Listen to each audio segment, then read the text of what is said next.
কিছু সংখ্যকে কাৰ্বি আংলং জিলাক বা বিশেষ এটা জনজাতিক আক্ৰমণ কৰিছে আৰু সমগ্ৰ বিষয় সন্দৰ্ভত অসমবাসীলৈ জুবিন গাৰ্গৰ চিঠি জুবিন গাৰ্গৰ চিঠিখনিত লিখা অনুসৰি কাৰ্বি আংলঙৰ ডকমকাত যিটো ঘটনা সংঘটিত হ'ল সেইটো বৰ দুৰ্ভাগ্যজনক কেনেদৰে আমাৰ মানুহবোৰ অন্ধবিশ্বাসৰ দৰে অযুক্তিকৰ সমস্যাৰ ভাৰাক্ৰান্ত হৈ আছে সেয়া দেখিয়েই চিন্তা হৈছে বিষাদ বেদনাই বুকুতে খুলিয়াই মৰমে কান্দিছে ডেকা ল'ৰা দুজনক তেনেদৰে আগগুৰি নভবাকৈ মৰিয়াই মৰিয়াই মাৰি পেলালে সেয়া দৃশ্য যদি কোনোবাই চাই থাকিব পাৰিব অসমবাসীলৈ লিখা চিঠিখনিত এই প্ৰশ্ন কৰিছে জুবিন গাৰ্গে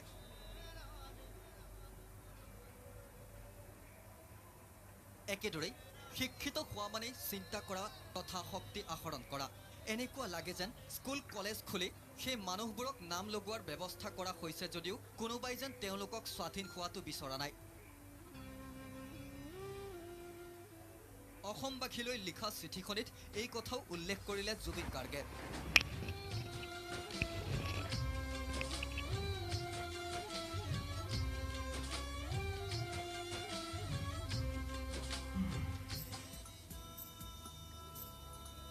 একেদৰেই এজন পুলিচ বিষয়াই ভিডিঅ' কৰি চাই থকা দেখিছিলোঁ তেখেতৰ দায়িত্ব কি আছিল জাতি বা ঠাইখনক লৈ কথা নাই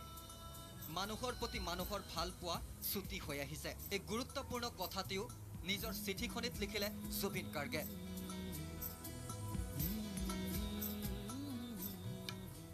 উল্লেখ্য যে সমগ্ৰ ঘটনাৰ পাছতে কাৰ্বি আংলং জিলাখনক বা বিশেষ দুটা জনজাতিক আক্ৰমণ কৰিছে বহু সংখ্যকে এইটো বেয়া কথা গুৱাহাটীত এনে ঘটনা বহুকেইটা হৈছে লক্ষ্মী ওৰাঙক বেলতলাত চুচৰাই নিয়া হৈছিল তেতিয়া গুৱাহাটী বৰ্বৰ আৰু অসভ্য হৈ গৈছিল নেকি মই তেতিয়াও কিন্তু অপৰাধৰ বিৰুদ্ধে মাত মাতিছিলোঁ বুলিও অসমবাসীলৈ লিখা চিঠিখনিত উল্লেখ কৰিলে জুবিন গাৰ্গে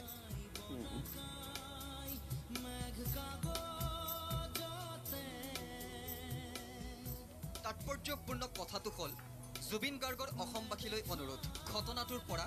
আমি শিক্ষা লোৱা হওক অন্ধবিশ্বাস কুসংস্কাৰ বিভেদৰ ৰাজনীতি এই আটাইবোৰ সমস্যাৰ বিষয়ে চিন্তা কৰিব লাগে আমিবোৰে ৰাস্তা বিচৰাৰ হাবিয়াস নাথাকিলে এনে ৰাস্তাত বহি লাভ নাই বুলিও উল্লেখ কৰিলে জুবিন গাৰ্গে অসমবাসীলৈ লিখা চিঠিখনিত কিয়নো আমাক এটা নতুন ৰাস্তা লাগে